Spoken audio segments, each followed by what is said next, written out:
എല്ലാ കൂട്ടുകാർക്കും നല്ലൊരു രാത്രി ആശംസിച്ചുകൊണ്ട് നമുക്ക് നേരെ ജാനകിയുടെയും അബിയുടെയും അടുത്ത ആഴ്ചയിൽ നല്ലൊരു പ്രൊമോ വിശേഷം കേട്ടാലോ. ആദ്യമായി കാണുന്നവരാണെങ്കിൽ ചാനൽ ഇഷ്ടപ്പെട്ട ഒന്ന് സബ്സ്ക്രൈബ് ചെയ്യാൻ മറക്കരുത്. അതോടൊപ്പം തന്നെ വീഡിയോ ഇഷ്ടപ്പെടുക ലൈക്ക് ചെയ്യാനും മറക്കരുത് കേട്ടോ. നമ്മുടെ മുന്നോട്ടുള്ള യാത്രയിൽ നിങ്ങളുടെ ഓരോ ലൈക്ക് സപ്പോർട്ടുമാണ് നമുക്ക് പ്രചോദനമായിട്ട് മാറിക്കൊണ്ടിരിക്കണേ. അപ്പൊ നമുക്ക് നേരെ നമ്മുടെ വിശേഷത്തിലേക്ക് അങ്ങോട്ട് പോയാലോ. കഴിഞ്ഞ ദിവസം നമ്മൾ കണ്ടു ഒരു വലിയ ബോംബ് തന്നെയാണ് അപർണ ജാനകിയുടെ അബിയുടെയും അജയുടെ എല്ലാവരുടെയും മുന്നിൽ റിസോർട്ട് വെച്ച് പൊട്ടിക്കുന്നത്. കാരണം ഈ റിസോർട്ട്, ഈ ഹോളിഡേയ്സ് എന്നുള്ള ഈ റിസോർട്ട് ജാനകിയുടെ അബിയുടെയും പേരിലാന്ന്. പക്ഷെ അത് വിശ്വസിക്കാനായിട്ട് പ്രഭാവതി ആരും കൂട്ടാക്കില്ല. പക്ഷെങ്കിൽ അല്പസമയം കഴിഞ്ഞ് കഴിഞ്ഞപ്പത്തിന് അതിന്റെ തെളിവ് സഹിതം കൊണ്ടുവന്ന് അപർണ അങ്ങോട്ട് കൊടുക്കുകയാണ്. കാരണം അത് എഴുതിയ ആധാരവാക്യന്റെ പേരിലുള്ള ആ ഒരു കോപ്പി കൊണ്ട് കൊടുക്കുകയാണ്. ഇത് അജയ് ആദ്യം വായിച്ചു നോക്കി, പിന്നീട് അത് അമലിന് കൈമാറുവാണ്. അമൽ അത് വായിച്ചു നോക്കി. അമൽ വായിച്ചു നോക്കുമ്പോൾ അമലിന്റെ കണ്ണ് തള്ളിപ്പോയി. അമൽ ഒരിക്കലും പ്രതീക്ഷിച്ച കാര്യമല്ലത്. പിന്നീട് അത് അബിക്ക് കൈമാറുവാണ്. അബി അത് നോക്കുവാണ്. അബിക്ക് അത് കണ്ടപ്പോൾ തന്നെ മനസ്സിലായി. വായിച്ചു നോക്കിയപ്പം താൻ പോലും അറിഞ്ഞില്ല ഈ പറഞ്ഞ അബിയോ അല്ലെങ്കിൽ ജാനകി അറിഞ്ഞിട്ടുണ്ടായിരുന്ന കാര്യമായിരുന്നില്ല ആ റിസോർട്ട് തങ്ങളുടെ പേരിലാന്നുള്ള സത്യം. പക്ഷേങ്കിൽ അത് അപർണ കണ്ടെത്തുമായിരുന്നു. അപർണയുടെ ഏറ്റവും വലിയൊരു തുറപ്പുചീട്ടായിരുന്നത്. അങ്ങനെ ഇവരെല്ലാം വായിച്ചു നോക്കുന്ന സമയത്ത് പെട്ടെന്ന് പ്രഭാവതി ചോദിച്ച്, എന്താണ് മോനെ അതിനകത്ത് എഴുതിയിരിക്കുന്നത്? അപർണ പറയുന്നതെല്ലാം ശരിയാണോ? അതിനകത്ത് എന്താ കാര്യം എന്ന് ചോദിക്കുക. ഇത് കേട്ട് കഴിഞ്ഞപ്പോ അജയ് പറഞ്ഞു, അതെ, അതിനകത്ത് എഴുതി വെച്ചേക്കുന്നത് എന്താണെന്നറിയോ? ചന്ദ്രശേഖര വർമ്മ എന്ന ആളുടെ കൈവശം, അയാളുടെ കയ്യിൽ നിന്നും അച്ഛന് ഇവർക്ക് ഈ അഭിയേട്ടനും ജാനിയടത്തേക്കുമായിട്ട് വാങ്ങിച്ചു കൊടുത്ത റിസോർട്ടാണിത്. ആരും അറിയാതെ, നമ്മൾ ആരും അറിയത്തില്ലാതെ വാങ്ങിച്ചു കൊടുത്തത്. ഇത് കേട്ട് കഴിഞ്ഞപ്പോ പ്രഭാവതിക്ക് സഹിക്കാൻ പറ്റില്ല. ഞാൻ ഇത് വിശ്വസിക്കില്ലെന്ന് പറയണം. സുമംഗല പറഞ്ഞു, എന്തൊക്കെ എന്റെ ഭഗവാൻ ഇനി ഞാൻ കേൾക്കുന്നേ. ഇവർക്ക് സ്വന്തമായിട്ട് ഇത്രയും കോടി രൂപയുടെ റിസോർട്ടോ? അതെ, ഇപ്പൊ മനസ്സിലായില്ലേ നമ്മളൊക്കെ വെറും 7ാം കൂലിക്കാരായിട്ട് അവിടെ കഴിയുന്നെന്ന്.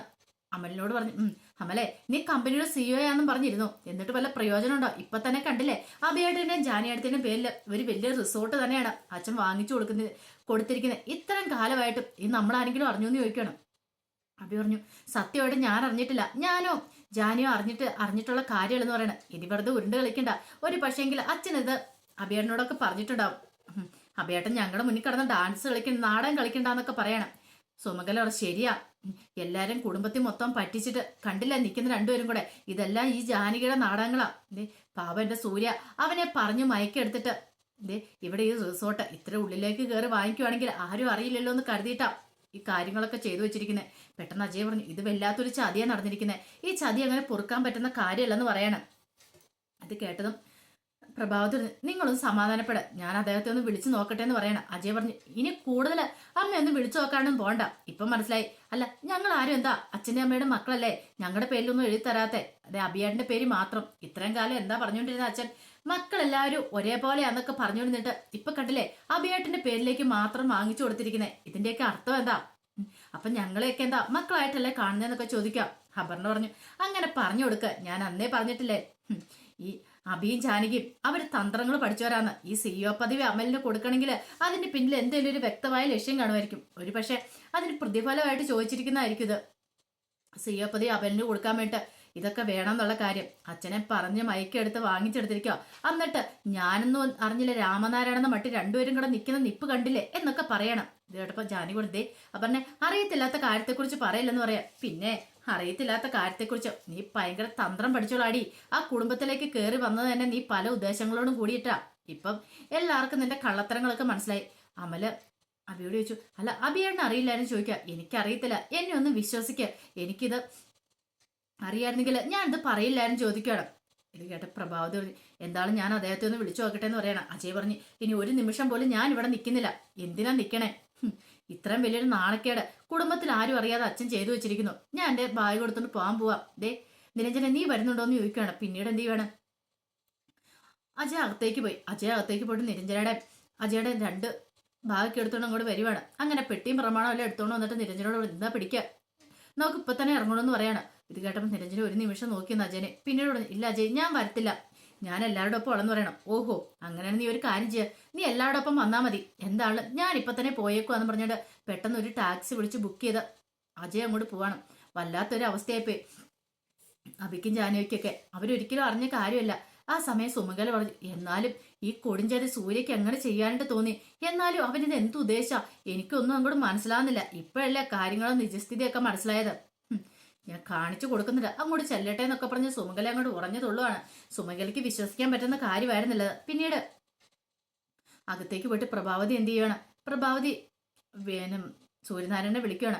സൂര്യനാരായണനെ വിളിച്ചിട്ട് ചോദിച്ചു, അതെ എനിക്കൊരു കാര്യം അറിയാണ്ടെന്ന് പറയാം. ഇത് കേട്ട സൂര്യ ചോദിച്ചു, എന്താ നിനക്ക് അറിയേണ്ട പ്രഭാവതി എന്ന് ചോദിക്കണം. ദേ വളച്ചുകെട്ടില്ലാതെ കാര്യം പറയാം. കാര്യം എന്താന്ന് പറ. ഞങ്ങൾ താമസിക്കുന്ന ഈ ഹോളിഡേ റിസോർട്ട് അത് അബിയുടെ ജാനകിയുടെ പേരിലേക്ക് ഏട്ടൻ വാങ്ങിച്ചു കൊടുത്താണെന്ന് ചോദിക്കുകയാണ്. ഇത് കേട്ട് കഴിഞ്ഞപ്പോഴത്തേനും ഒരു നിമിഷം സൂര്യൻ ഞെട്ടി. അത് പിന്നെ ഞാൻ കൂടുതലൊന്നും പറയേണ്ട ആണോ അല്ലയോ, അത് മാത്രം എനിക്ക് അറിഞ്ഞാൽ മതി എന്ന് പറയണം. അങ്ങനെ സൂര്യയുടെ ആ ഫോണിൽ കൂടെയുള്ള പരിങ്ങളൊക്കെ കേട്ട് കഴിഞ്ഞപ്പോൾ തന്നെ കാര്യങ്ങളൊക്കെ ഏകദേശം പ്രഭാവതിക്ക് മനസ്സിലായി. ഓഹോ, അപ്പൊ ഇത്രയും കാലം ഞാൻ വിചാരിച്ചുകൊണ്ടിരുന്ന എന്നിൽ നിന്നും ഒന്നും മറച്ചു വെച്ചിട്ടിരുന്ന ഇപ്പോഴല്ലേ എനിക്ക് ബോധ്യപ്പെട്ടെ ഞാൻ ആ വീട്ടിൽ വെറും ആരുമല്ലെന്നുള്ള കാര്യം. എന്നാലും ഇത്ര വലിയൊരു സത്യം എന്നിൽ നിന്നും മറച്ചു വെക്കേണ്ട കാര്യമില്ലായിരുന്നു പറയാണ്. പിന്നീട് പ്രഭാവതി കോള് കിട്ടിയ സുമംഗല ചോദിച്ചു, അവരെന്താ പറഞ്ഞേ? അപർണ പറഞ്ഞതന്നെ ശരി, അത് അവളുടെ പേരിലേക്ക് ഏട്ടൻ വാങ്ങിച്ചു കൊടുത്ത പ്രോപ്പർട്ടിയാന്ന് പറയണം. ഇത് കേട്ടപ്പം സുമംഗല പറഞ്ഞു, എന്നാലും ഇത് എങ്ങനെ സംഭവിച്ചു? ഒരിക്കലും നടക്കാൻ പാടില്ലാത്ത കാര്യം. വലിഞ്ഞു കയറി വന്നവൾക്കൊക്കെ വേണ്ടിയിട്ട് വലിയ റിസോർട്ടും കാര്യങ്ങളൊക്കെ അവൻ വാങ്ങിച്ചു കൊടുത്തിരിക്കുന്നു. ഇതിന് മാത്രം അവൾക്ക് എന്താ ഇരിക്കുന്നേ? ഞാൻ അപ്പോഴേ പറഞ്ഞില്ലേ, ദേ നീ അപ്പൊ എല്ലാത്തിനും തലയെ കയറ്റി വെച്ചോണ്ടിരുന്നേ. ഇപ്പൊ കണ്ടില്ലേ അവരുടെ പേര് വാങ്ങിച്ചു കൊടുത്തേക്കുന്ന കണ്ടില്ലേന്ന് ചോദിക്കാം. പ്രഭാവതിക്ക് അത് വല്ലാത്തൊരു ഷോക്കായിപ്പോയി. ഒരിക്കലും പ്രതീക്ഷയില്ല ഇങ്ങനെ ഒരു കാര്യം നടക്കൂന്നുള്ളത്. പിന്നീട് പ്രഭാവതി എന്റെ പുറത്തേക്കും കൂടെ ഇറങ്ങി വരുവാണ്.